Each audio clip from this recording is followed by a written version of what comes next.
Selamat datang di channel Zimar Imam. Seperti biasa, jangan lupa pasang headset kalian. Siapkan kopi dan camilan. Lupakan pahitnya kehidupan. Mari kita dengarkan sambil rebahan. Tuan Tanah adalah dewa. Bab 311. Berhenti berkelahi, sayang, aku lelah. Setelah melawan Qin Ming selama 2 jam, Yang Ningxuan sudah sangat lelah hingga dia berkeringat banyak, dan bahkan berolahraganya basah kuyup, seluruh orang itu terbaring di atas matras dalam bentuk yang besar. Penampilan Yang Ningxuan begitu memikat di mata Qin Ming sehingga orang-orang tidak bisa menahan keinginan untuk memiliki kecantikan yang begitu halus di bawahnya. Qin Ming juga duduk di sebelahnya, mengeluarkan sebatang rokok, menyalakannya, mengambil 2 isapan dan berkata, jika Anda ingin dapat menggunakan Qi secara fleksibel dan bebas dalam pertarungan sebenarnya sesegera mungkin, pertahankan intensitas latihan ini setiap saat. Hari ini, aku tidak bisa menemanimu bertarung, kamu latihan saja sendiri, dan perhatikan penggunaan Qi saat meninju dan menendang. Qi bisa digerakkan dengan bebas dan dilepaskan dengan bebas. Setelah beristirahat sebentar, Yang Ningxuan melihat waktu. Saat itu hampir jam 11 malam. Dia berdiri dan berkata, saya lelah untuk waktu yang lama. Saya akan mentraktir Anda makan malam. Kamu tidak akan pergi ke warung makan itu lagi, kan? Kamu menebaknya dengan benar. Yang Ningxuan berkata sambil tersenyum tipis. Qin Ming berkata dengan wajah pahit, lupakan, sebaiknya aku pulang dan tidur. Mengenakan t-shirt mereka, Yang Ningxuan dan Qin Ming meninggalkan ruang pelatihan bawah tanah dan berjalan ke atas. Ketika dia keluar dari kantor polisi, Qin Ming melihat seorang pria bertopi tinggi berdiri di bawah lampu jalan di luar gerbang. Dia melirik tanpa sadar. Pria itu memiliki mulut yang tajam dan pipi monyet pandangan pertama. Pada saat yang sama, pria itu juga melihat ke arah Qin Ming, dan keduanya saling memandang melalui pagar besi tempa. Setelah hanya saling memandang, pria itu buru-buru menoleh dan pergi, terlihat licik. Hah! Qin Ming menjadi curiga, karena dia melihat tatapan tajam di mata pria itu, yang jelas-jelas bermusuhan. Dia segera menggunakan kemampuan clairvoyance-nya dan melihat pistol di pinggang pria itu, tersembunyi di balik pakaiannya. Ada sesuatu seperti remote control di sakunya. Pria itu juga merogoh sakunya dan menekan tombol di remote control 1 kali. Dia pasti bukan orang baik jika dia membawa pistol. Qin Ming menjadi lebih curiga dan menatap pria itu sampai dia menghilang dari pandangan. Apa yang kamu lihat? Yang Ningxuan bertanya sambil berjalan ke mobil dan berbalik untuk menemukan bahwa Qin Ming tidak mengikuti. Tidak ada. Qin Ming tidak mengatakan apa yang dilihatnya. Dia berjalan ke mobil dan membuka pintu. Jantungnya tiba-tiba menegang, dan terdengar bunyi klik di telinganya, seperti jarum jam mekanis yang berputar. Bom waktu, sial, siapa yang bisa begitu kejam? Qin Ming menggunakan kemampuan kewaskitaannya lagi, melihat sekeliling, dan melihat bom waktu menempel di sasis mobil. Ini adalah bom waktu kuno. Ada jam alarm yang dipasang di beberapa kabel. Bunyi klik terdengar ketika jam alarm menghentikan jamnya. Dalam sekejap, meditasi Qin berpikir bahwa pria yang mencurigakan tadi mungkin adalah bom yang dipasang oleh orang itu. Ketika dia melihatnya keluar, dia menekan remote control dan mengaktifkan bom waktu. Bom waktu akan meledak dalam 10 menit.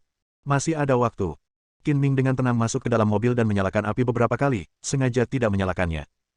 Sepertinya ada yang tidak beres dengan mobilnya. Saya akan memeriksanya. Bagi Qin Ming, tidak sulit untuk membongkar bom waktu kuno ini. Dia melihat sekeliling dan melihat pria yang mencurigakan itu telah menghilang. Dia buru-buru masuk ke sasis mobil dan mematahkan kabel jarum detik segera berhenti. Dia memutarnya dan membongkar bom waktu. Sudah diperbaiki. Saya sedikit lelah sebagai guru. Muridku sayang, datang dan mengemudi. Qin Ming menyembunyikan bom waktu di bawah pakaiannya, membuka pintu penumpang dan memberi isyarat agar Yang Ningxuan mengemudi. Pesawat jenis apa yang kamu lakukan?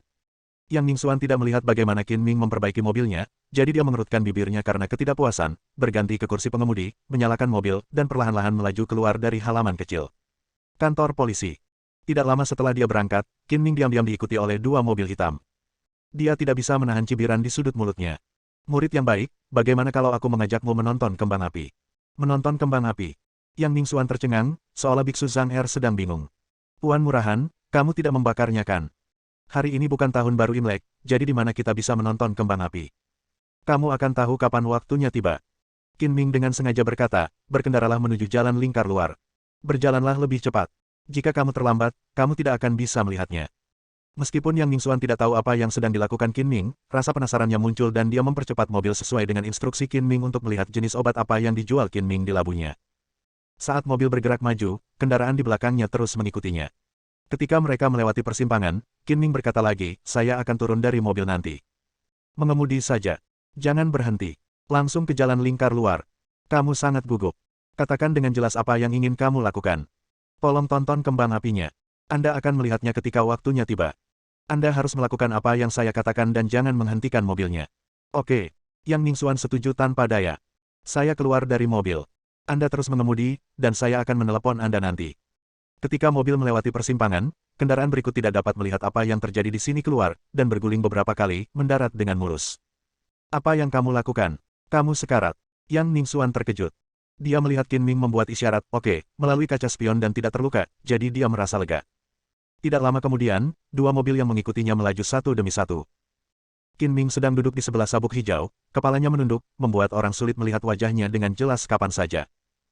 Ketika mobil pelacak kedua baru saja lewat di depan Qin Ming, dia melompat keluar seperti seekor citah, meraih bagasi, menempelkan bom waktu ke sasis, lalu melepaskannya dan melompat kembali ke pinggir jalan. Seluruh proses terjadi dalam 2 detik. Semua orang di dalam mobil menatap ke jalan di depan, dan tidak ada yang memperhatikan pemandangan ini. Melihat dua mobil pelacak pergi, Qin Ming memasang cibiran lucu di wajahnya, naik taksi dan mengikuti mereka dari kejauhan. Aku akan berada tepat di belakangmu. Perhatikan kaca spion. Sekitar 8 menit lagi akan ada pesta kembang api. Jangan sampai ketinggalan. Setelah masuk ke dalam taksi, Qin Ming menelepon Yang Ningxuan. Jangan mempermainkanku. Tanpa kembang api, aku tidak bisa mengampunimu. Yang Ningxuan berkata dengan keras. Aku tidak pernah berbohong padamu. Aku jamin akan ada kembang api. Lihat saja. Di belakangmu, perhatikan kaca spion. Kata Qin Ming sambil tersenyum. Pria dengan mulut lancip dan pipi monyet yang diperhatikan Qin Ming di luar kantor polisi sedang duduk di mobil pelacak kedua. Pria itu menatap arlojinya, memperhatikan waktu berlalu. 9,5 menit telah berlalu sejak dia mengaktifkan bom waktu. Dia menatap mobil sport Porsche yang berjarak 50 hingga 60 meter dan berkata sambil tersenyum galak, "Saudara-saudara, pertunjukan yang bagus akan segera dimulai. Anda tidak boleh melewatkannya. Itu. Buka matamu." Orang-orang lain di dalam mobil tiba-tiba menjadi bersemangat, menjulurkan leher dan menatap lurus ke depan, takut ketinggalan pertunjukan yang indah itu. Boom! Setelah melihat jarum detik berputar 30 detik, pria dengan mulut lancip dan pipi monyet itu berteriak sambil mengangkat tangannya untuk membuat gerakan ledakan. Mobil terdiam, dan semua orang menahan napas, menunggu pertunjukan yang indah. Namun, setelah menunggu setengah menit, Porsche terus terbang tanpa ada kelainan. Saudara monyet, kenapa belum meledak? Apakah bom waktunya telah gagal?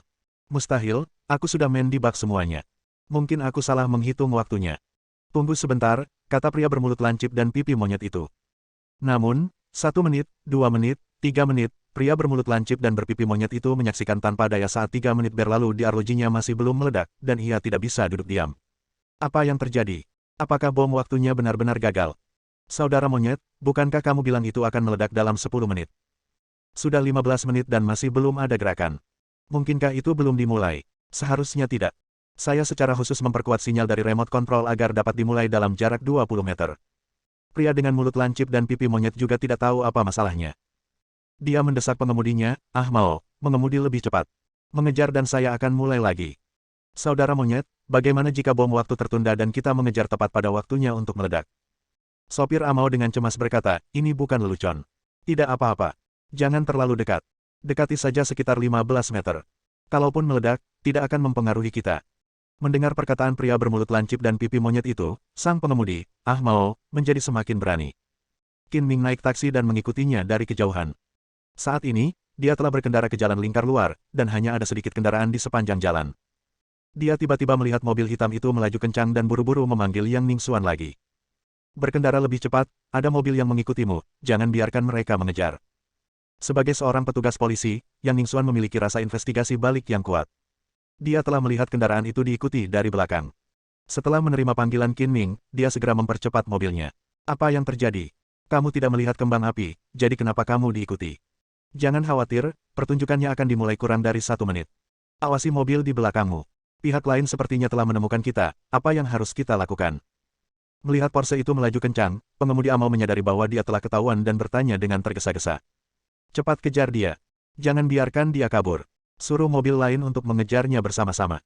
Bom itu tidak meledak dalam waktu lama, dan pria bermulut lancip dan pipi monyet itu pun menyadari ada yang tidak beres.